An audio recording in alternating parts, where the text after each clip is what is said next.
नमस्कार दोस्तों, मेरा नाम है प्रदीप चौहान। बात समझनी है तो पूरी सुननी होगी। दोस्तों, आप पुराने जो मेरे देखने वाले हैं, मेरे परिवार के जो पुराने सदस्य वो जानते हैं कि मैं एक बात कहता हूँ। कल सुबह के वीडियो में भी मैंने एक बात कही थी।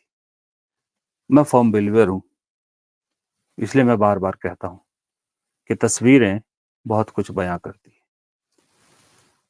तस्वीरें कुछ मैं आपके सामने रखना चाहता हूँ। उन तस्वीरों को देखकर, उन तस्वीरों के बारे में सोचकर ज़रा आप बताइएगा कि कौन असली सितारा है और कौन खोखला सितारा है? या यूँ कहें कि कौन असल में किसे हमें विश्व गुरु कहना चाहिए और किसे नहीं कहना चाहिए? एक तस्वीर आपके सामने रखता हूँ। ये तस्वीर इस बार का जो G7 समिट हुआ कनाडा में उसकी है। हमारे प्रधानमंत्री उसमें गए थे। कहाँ खड़े प्रधानमंत्री जी? अब ये दूसरी तस्वीर दिखाता हूँ आपको, जब मनमोहन सिंह प्रधानमंत्री थे उस वक़्त के G7। मनमोहन सिंह को देखिए कहाँ खड़े हैं। तस्वीर में बहुत कुछ सिटिंग अरेंजमेंट, स्टैंडिंग अरेंजमेंट बताता है कि आपका वज़न कितना है।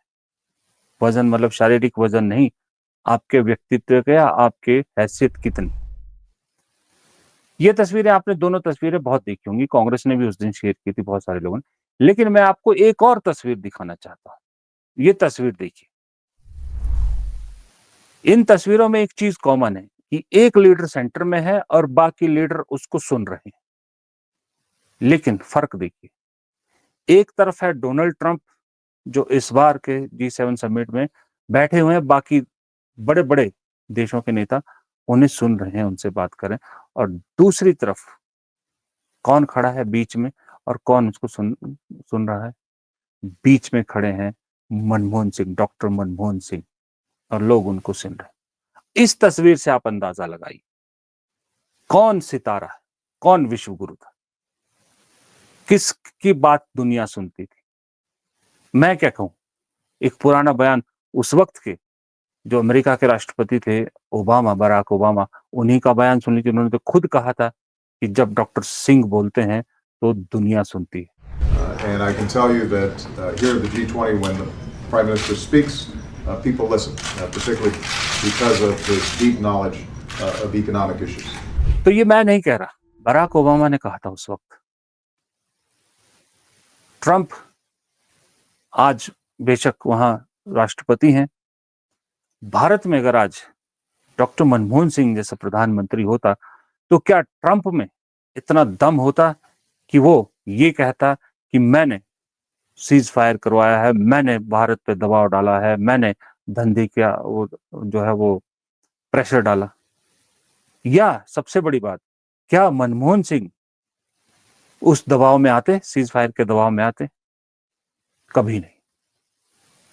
अगर कनाडा G7 की उसके लिए नहीं बुलाना चाहता था, तो क्या मनमोहन सिंह जाते? इन्विटेशन आने के बाद भी, इतनी बेइज्जती होने के बाद जाते मनमोहन सिंह? मेरे हिसाब से कभी नहीं जाते। लेकिन हमारे मोदी जी गए। फिर उसके बाद मोदी जी के साथ वहाँ क्या हुआ, एक तस्वीर तो मैंने आपको दिखाई ही नहीं, क्योंकि वो तस्वीर पहले ही बहुत से, जहाँ पर बहुत से नेता G7 में, जो G7 ग्रुप है उसके अलावा जो इनवाइटेड थे सब मंच पर खड़े हैं। मोदी जी उस तस्वीर में भी नहीं। दूसरी तस्वीर में पिछली कतार में खड़े। लेकिन मनमोहन सिंह की ये तस्वीर एक दूसरी देखिए। सब नेता कतार में खड़े, मनमोहन सिंह आ रहे हैं और सब उन्हें देख रहे हैं। ये होता है व्यक्तित्व, ये होती है इंटेलेक्चुअल पहचान, ये होता है सम्मान। भले ही इस देश ने मनमोहन सिंह को वो सम्मान नहीं दिया जिसको वो डिजर्व करते थे, भले ही इस देश के लोग नहीं समझ पाए कि मनमोहन सिंह दरअसल थे क्या, लेकिन दुनिया ने मनमोहन सिंह को माना था। हाल फिलहाल में जब से मैंने होश संभाला है, क्योंकि इंदिरा गांधी के वक्त मैं छोटा था, फिर जब तक थोड़ा-सा 10-11 साल का हुआ, तब तक वो इस दुनिया को अलविदा कह चुकी थी, तो मुझे उनका वो नहीं मालूम। लेकिन उसके बाद जब से मैंने होश सँभाला है, पूरी दुनिया में दो भारतीयों को ही मैंने इतना सम्मान मिलते देखा, एक डॉक्टर मनमोहन सिंह और दूसरे थे एपीजे अब्दुल कलाम। इन दो शख्सियतों को मैंने हमेशा देखा, जहां दुनिया के किसी भी कोने में गए हर शख्स इनके सम्मान में खड़ा होता था, और वो सम्मान यहाँ दिल से निकलता था। वो सम्मान इसलिए नहीं निकलता था कि भाई ये इतने बड़े डेमोक्रेसी के प्रधानमंत्री या राष्ट्रपति है या साइंटिस्ट है, या इनका बाजार इतना बड़ा है इसलिए इज्जत देनी पड़ेगी, या इनका प्रोपेगेंडा सेल इतना सॉलिड है कि करना पड़ेगा। नहीं, इन दोनों के लिए जहां जो इज्जत मिलती थी दिल से निकलती थी, हर जगह इनको दिल से इज्जत मिली। इसलिए मनमोहन सिंह को दुनिया प्रधानमंत्री से ज्यादा अर्थशास्त्री के रूप में ज्यादा सम्मान देती थी, और एपीजे अब्दुल कलाम को राष्ट्रपति से ज्यादा उनके साइंटिस्ट उसकी वजह से देती थी। लेकिन आज के विश्व गुरु को किस वजह से देते? आज के विश्व गुरु को क्यों विश्व गुरु का जो आडंबर रचा गया, इसकी कहानी क्या है? इसके लिए आपको राजदीप सरदेसाई की जो अभी हाल ही में किताब आई थी, जो 2024 के इलेक्शन, उसमें एक चैप्टर है जहां आपको मिलेगा। उन्होंने बहुत सही लिखा है और ना किसी ने उसको डिनाई किया। उसमें उन्होंने लिखा है कि किस तरह से जो विदेशों में भारतीय राजदूत है और जो पूरा स्टाफ है, उन्हें कैसे कैसे पहले ही इंस्ट्रक्शन दे दी जाती है कि मोदी जी के फेवर में ये चीजें लोगों से बिलवानी है। कैसे इवेंट पहले से तैयार किए जाते हैं कि कैसे मोदी जी के सामने जो है वो जो देखते हैं ना कि एयरपोर्ट में नौटंकी हो रही है, कभी कहीं कहीं भी कहीं, वो सब पहले होता है। और कैसे, सबसे बड़ी बात, कैसे दूसरे देशों के राष्ट्राध्यक्षों को या उनके नेताओं को पहले ही एक रिक्वेस्ट की जाती है या उनसे वो कहा जाता है कि आपको ये कहना है, आपको बयान देना है, या जो है भारतीय न्यूज एजेंसीज को इंटरव्यूज में ये कहना है। सब स्टेज मैनेज होता है।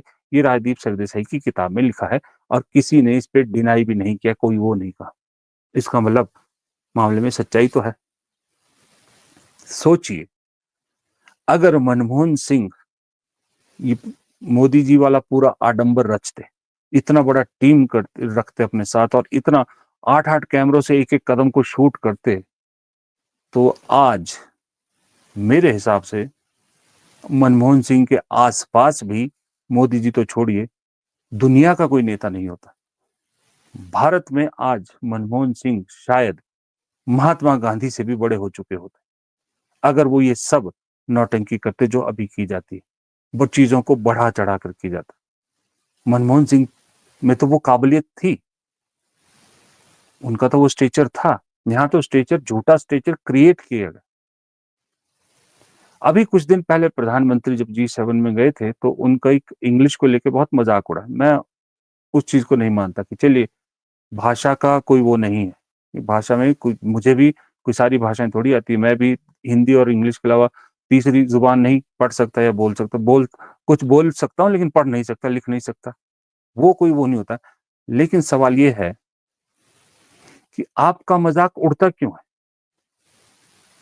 आपका मजाक इसलिए उड़ता है कि आप खुद पहले उसकी भूमिका तैयार करते हो, पहले आप झूठ बोलते हो। आप ही के खासम खास गृह मंत्री अमित शाह मंच से कहते हैं, पब्लिक मंच से, कि आने वाले वक्त में इंग्लिश बोलने वाले शर्माएंगे, इस देश में इतनी बेहतरीन इंग्लिश बोलने वाले होंगे। तो जाहिर सी बात है, जब आप इतना बड़ा दावा कर रहे हैं और आप खुद इंग्लिश में एक सेंटेंस नहीं बोल पा रहे, तो मजाक तो उड़ेगा लोगों। अगर आपने वो इतने बड़े बड़े दावे नहीं किए होते, तो क्यों मजाक उड़ता? बल्कि आप पर गर्व करते कि आप विदेशों में भी अपनी भाषा पे बात करते हैं, क्योंकि चीन के जो भी राष्ट्राध्यक्ष आते हैं, कौन कौन से इंग्लिश में बात करते हो, अपनी भाषा में पूरा बातचीत करते हैं। उसमें क्या बुराई है? लेकिन आप खुद बड़े बड़े दावे करते हैं, फिर वो खोखले निकलते हैं, तो फिर आप हंसी का पात्र बनते हैं। फिर आप कहते हैं कि प्रधानमंत्री के पद की गरिमा रखनी चाहिए, उन पे ऐसा कमेंट नहीं करना चाहिए। नहीं करना चाहिए, बात सही है, लेकिन फिर प्रधानमंत्री को भी तो अपने पद की गरिमा रखनी चाहिए ना, बचना चाहिए। लेकिन वो तो फिर जब आपको मालूम ही है, जब छोड़ने पे आते हैं तो फिर पूरी पूरी छोड़ते हैं। खैर, बात ये हो रही थी कि खोखले सितारे असली सितारे का फर्क, ये समझाने के लिए मैंने इन तस्वीरों के जरिए ये मनमोहन सिंह और मोदी जी का भी कंपैरिजन किया था। एक चीज और कहना चाहूंगा कि मनमोहन सिंह जैसे भी थे, वो नेता नहीं थे, ये बात तो तय है, वो नेता नहीं थे, लेकिन वो एडमिनिस्ट्रेटर बहुत अच्छे थे, इकोनॉमिस्ट बहुत अच्छे थे, देश को सही पटरी पे, दरअसल वो कहते हैं ना कि बंजर खेत था, बंजर खेत को बोया, बंजर खेत पे हल चलाया, उसमें बीज बोया, जिस किसान ने, उस किसान को कोई नहीं पहचानता, उस मजदूर को कोई नहीं पहचानता जो काम करता है, लेकिन उस खेत का जो मालिक आखिर में फसल काटता है, वाह भाई वो लूट जाता है कि भाई क्या फसल हुई है उस आदमी की, क्या इतने से जमीन में, इतनी जमीन में इतनी फसल हो गई है। लेकिन कोई ये बात नहीं करता कि दरअसल मेहनत तो सारी की सारी उस मजदूर ने की है, मालिक तो सिर्फ जमीन का मालिक है। ये यही चीज आज इस वक्त हो रही है कि 91 में उस बंजर जमीन को हल चलाया मनमोहन सिंह ने, बीज बोए मनमोहन सिंह ने, आज उसकी फसल काट रहे हैं नरेंद्र मोदी। और दुनिया को क्या कहा जा रहा है कि नरेंद्र मोदी ने भारत की अर्थव्यवस्था को यहां से यहां पहुंचाया। क्या 10 साल में ये सब क्रिएट हो सकता है? कम से कम पढ़े लिखे लोगों, अगर आप 5वीं भी पास हो तो इतना तो समझ लो कि भाई 10 साल तो किसी देश में इकोनॉमी उठाने के लिए, इंफ्रास्ट्रक्चर बनाने के लिए, सब कुछ बनाने में 10 साल तो यूं गुजर जाते पता भी नहीं चलता। 10 साल में तो आप बीज बोते हैं, तब जाके कहीं अगले 30-40 साल बाद उसका रिजल्ट मिलता है। और आप दावा कर रहे हो कि 10 साल में पूरा कुछ बदल दिया, यानी ऐसी इमेज बना रहे हो कि 10 साल पहले तो देश कंगाल था, 10 साल में तो बिल्डिंग नहीं ढंग से खड़ी होती, आप इकोनॉमी उठाने की बात कर रहे हो। ये 1991 में मनमोहन सिंह ने किया था, और उसका फसल आज मोदी जी काट रहे हैं। ये कांग्रेस की सरकार थी जिसने फूड सिक्योरिटी बिल शुरू की, जो लेके आई, उसका फसल काट रहे हैं मोदी जी। मैं 85 करोड़ लोगों को मुफ्त खाना खिला रहा हूं, ये कह के। Land acquisition bill Manmohan Singh सरकार लेके आई, फसल काट रहे हैं मोदी जी। कितने मैं आपको गिनाऊं, कितने सारी स्कीम्स गिनाऊं। अरे सबसे बड़ा उदाहरण, जिस मनरेगा का ढोल आप संसद में पीटना चाहते थे कि मैं तो पीटता रहूंगा, ये तो सबसे बड़ी नाकामी है, वही मनरेगा, वही मनरेगा आज भी, आज भी आपको बचाए हुए सबसे बड़ा रोजगार देने का साधन आज भी वही मनरेगा है। इससे बड़ा क्या, कम से कम उस स्कीम के लिए तो कभी प्रधानमंत्री को झूठे मुंह से ही सही, लेकिन तारीफ कर देनी चाहिए डॉक्टर मनमोहन सिंह की कि हाँ, एक ऐसी स्कीम मनमोहन सिंह सरकार लेके आई थी जिसका आज मैं भी फायदा उठा रहा हूं, जिसकी वजह से मैं बचा हुआ हूं। लेकिन नहीं, पलटेगा ना, कभी तो रोटी पलटेगी। जब रोटी पलटेगी, ये कहावत है पंजाब, हरियाणा, हिमाचल, राजस्थान वगैरह में, यहाँ राजनीति को लेके कहावत है कि हर 5 साल बाद सरकार बदलनी चाहिए, कि भाई रोटी को बदलते रहना चाहिए। रोटी अगर एक ही तरफ सिकती रहेगी तो जल जाएगी, तो रोटी को बदलना चाहिए, तो सरकारें बदलने का ये कहावत है। तो केंद्र में भी ओवर कुक हो चुकी है रोटी, एक साइड से ओवर कुक।